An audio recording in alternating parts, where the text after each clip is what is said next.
Hi everybody, welcome to week 5 of our course.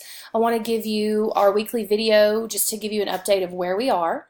We're at week 5 and as of now, hopefully you have completed our first real assignment, our case study assignment, which is due, and then in addition to also just our attendance assignments, which are the short assignments that we do weekly. Just to review with you all a couple of basic things. I have taught this course on several occasions. I have found that most of the information is synthesized best when you are reading and then you are interpreting that information and those techniques and skills in your assignments and in your attendance work. I don't believe in long online lectures. I think that they are boring and research has shown they are ineffective. However, if you need clarification on any of the topics that we're covering, please reach out and I will be glad to supplement for you. But I do believe that these short videos in conjunction with your own self-guided reading and your own interpretation through your assignments is the best way to grasp a lot of this material. All right, so assuming that we're all caught up this week, I am logged in my instructor view of Canvas because I want to be able to show you the week 5 attendance. It won't go live until Sunday evening because of course these are set to be open for 1 week because they are attendance assignments. I want to show you here that this is going to build upon the work you did for week 4, which was last week. So last week you conducted an online search. I allowed you to pick your own research question or topic from your area of study or perhaps your field that you're going to go into as a professional. And this assumes that you have done that. So if you saved that search as I requested or suggested that you do, then this will be a little bit faster for you. After you have either gone back and reviewed that search or if you need to completed a different search, which I guide you through doing in the second paragraph here if you have skipped week 4 attendance, then this is a short assignment asking you to evaluate one of your websites based on the CRAP test.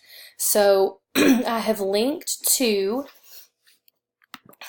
a guide that I like from another library. I'm also going to show you UK's resource for this as well. But this one is nice and bold, and this is what we talk about when we talk about the CRAP test. It's an acronym, and it stands for Currency, Relevance, Authority, Accuracy, and Purpose. So when you're looking at any resource, these are the questions you can ask yourself in your head to guide your evaluation of whether or not this resource is appropriate. And remember, a resource may or may not be appropriate for a particular research question. So just because a source isn't appropriate for a certain research question doesn't mean it's not appropriate for another research question at a different time for a different purpose. So keep that in mind, that these are always going to be done in light of the particular research question that you have. With you being enrolled at UK in undergraduate coursework, that is what you're going to have to keep in mind. You're going to have to understand that this isn't something that you can think of as casual. We're going to try to train you to find resources that are appropriate for your coursework. But there's nothing wrong with some of those more casual resources that are out there if they are meeting a casual need. I like to tell students, if you're needing a good roast beef recipe, there's no reason why you can't just Google that and take these super casual resources off the very top of a Google page, because the risk there is really low and your purpose for that information is casual. But in this academic setting, that's what I want you to think about. I want you to think about an academic purpose and an academic setting and or a professional purpose. Some of you are very close to finishing your academic work and we'll move on to the professional world. And so I want you to either think about the academic world or the professional world. So when we look at currency, we're talking about the timeliness of the information. This is one of the things that's a little bit more black and white and easy to find, a lot of times you can find a date at the bottom of the page. In fact, this one is a good example that will tell you, like this one does, last updated September 7th, 2017, 10:30 a.m. So a lot of times a published on or updated on date is a good indicator of that. There are other more subtle clues that you can use based on what they're referencing, if their pop culture references seem out of date, that sort of thing. But for academic purposes, we really want to always see dated material, and we really like to keep sources within 3 to 5 years. 5 years for sure, 3 years in a lot of fields, particularly health, because they're so fast moving. Science fields are really important to have very current information. Relevance. Is this important to meet your needs, basically? Is it relevant? Who's the intended audience? So it might be a great article, but it might be intended for 6th graders, and that's not going to meet your needs for this particular occasion. Is it at appropriate level, like we just said? Have you looked at a variety of sources before determining this one, or did you just grab this one first? Sometimes you have to look at a few before you can get a good judgment. And then, would you be comfortable citing the source in your research paper? Some of this is kind of a gut check. If you see, sometimes you can just sense that this is not quite right for what you need. So again, academic, undergraduate level work or the professional world, you need to be using sources that are worthy and at that level of that particular type of quality is what you're looking for. The authority is a big one here. That's the source of the information, the author. So who is the author, the publisher, the source, the sponsor? So sometimes it's not just a single name. Sometimes it's an organization. Sometimes it's a publication. Sometimes it's a nonprofit. You need to look up credentials and affiliations if that's a group of people or if it's a single individual. Is the author qualified to even write on such a topic, or is what makes he or she a professional, an expert in this particular area? If you want contact information to follow up, is there a way to do that? And does the URL reveal anything about the source? So is it a .com or a .edu or a .gov or a .org? I will be careful to tell you that a .edu does not necessarily mean it's the greatest thing. A .gov doesn't necessarily mean it's the greatest thing. A .org simply means it's a nonprofit, and anybody can apply for a nonprofit status. There are actually hate groups out there that have nonprofit status. That doesn't mean that it's reputable and that it's worthy. However, those things working together all do give you a clue. .gov, obviously, we're looking at governmental information. .edu, we're looking at a educational institution or university or a college. But I will say there's some nonprofit colleges out there that I don't think are very reputable. So again, we have to look at this in balance, and we have to look at all of these pieces together. But the author is going to give you a really good sense of the quality of the information and whether or not it's expert and professional information. Accuracy. Where does the information come from? Is it supported by evidence? So we really want to look and see if someone has cited their sources. This is really very important. If you're seeing percentages, if you're seeing numbers, if you're seeing data and you're seeing charts, they have to cite sources for that information. Otherwise, it can literally just have been pulled out of thin air, and you have no way of verifying where that's come from.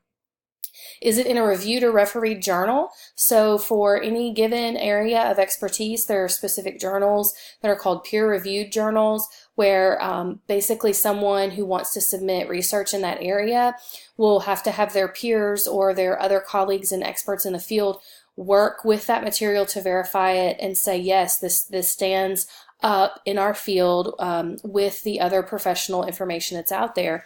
So we have to make sure that we are looking for that particular kind of information that's accurate, and that we have the research to back it up. And again, this can kind of connect back to currency, because if they're using outdated resources, if all of their sources are several years old, then that might play into here as well, because just like we wouldn't want you to write using solely outdated sources, we wouldn't want you to cite a source that's built upon outdated research as well. So yeah, accuracy, reliability, truthfulness, and correctness of the content. Purpose, the reason the information exists. So why would this person want to write this particular piece of information? Does it have inflammatory language? Is it full of opinion? Is it full of jargon, propaganda? Does it sound political? Or does it appear impartial and objective? There's another piece of reading that's linked to in your week's worth of reading, and it talks about research bias, and it goes a little bit into one area of bias that can affect information. So when we talk about bias, we just know that information doesn't exist in a vacuum, and that every piece of information comes from someone's worldview, and that we need to make sure that we understand the bias of that information and how it might affect how we're going to use the information. Can we acknowledge it and still work with it, or does it make it unusable? The one exception to that might be quantitative research, where it's built wholly on numbers. Even that, in the article, the research bias article you'll read, has some shades of gray that might make it a little bit more challenging, but I will say that qualitative research is one that's supposed to contain very, very little bias. As far as bias in other areas, it's best to know where it's coming from and acknowledge why it might exist. Know that a lot of researchers will do their best to avoid bias, and yet sometimes it can creep in. And so the better you get at acknowledging bias, allows you to work more effectively with the material and determine whether or not a resource is usable even with bias. I hope that makes sense, just to let you know all information comes from a point of view. So if you can identify it and work with it and acknowledge it, then it still has potential to be useful to you. However, if it is completely inflammatory, inappropriate, hate speech, full of opinion, not backed up by any sort of source, like we talked about up here, they don't cite sources. If the authority of the piece is some sort of propaganda or political group or hate group, or some sort of a group that's working to achieve a certain means and ends, and they're blinded by other sides and perspectives, then again, you have to weigh all that in balance. So this is a brief rundown of the CRAP test. And again, this is what you'll use. It's linked in your reading, but you'll use that in week 5 in attendance, and you have to reference each piece and give me one piece of evidence for your website. Okay? So if we go back home, week 5, last week we learned how to locate information, particularly the web, and this week we're learning how to evaluate information. This particular link goes to the UK LibGuide for evaluating information, some good information there as well. But again, the internal link in week 5 is to help you with that. It's the one we just looked at that has the different colors, and I kind of like the way that one is set up for teaching purposes. The last thing that I want to mention to you all is how to get help with Canvas. So even though I'm logged in as an instructor, this blue bar here to the left should look the same. If you have a Canvas issue, click Help, and I'm going to recommend you search the Canvas guides. There are other resources here for you, and you are welcome to use those. UK libraries are also here, but if you go to search the Canvas guides, and you type in some search, then a lot of these are going to be really, really helpful. So I had some people who today, or this week rather, had trouble embedding images. So how do I embed an image in a discussion reply as a student? And this is going to give you step-by-step instructions, okay?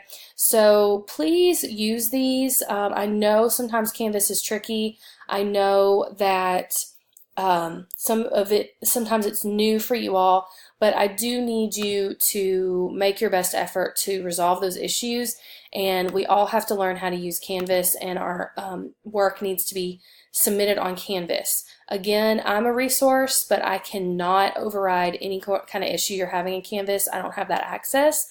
And then the IT help desk is also a resource for you. So thanks for hanging in there with me this week. Let me know if you have any questions, and I look forward to reading your submissions for your case study and your attendance.